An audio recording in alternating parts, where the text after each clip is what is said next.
আজকে বানাবো কাঁচা আমের মোরব্বা। তো ফার্স্টে আমি আমটাকে পিল করে নিয়েছি। তো পিল করার পর এই তো ফার্স্টে আমি কাঁটা চামচ দিয়ে এটাকে করে নিব।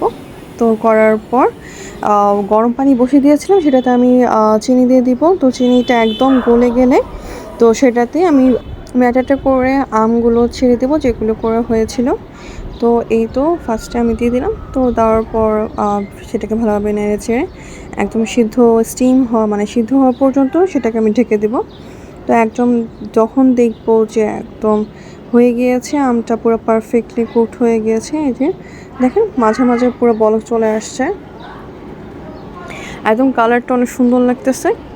তো এই তো আমার কিছুক্ষণের মধ্যে আমটা হয়ে আসছে। তো এই তো আমার অল্প সময় এবং কম ইয়েতে সুন্দর হয়ে গেল আমের মোরব্বা। তো আপনারাও এই সিজনে সুন্দর করে বানিয়ে অল্প সময়ের মধ্যে বানিয়ে ফেলতে পারেন আমের মোরব্বা। আল্লাহ হাফেজ।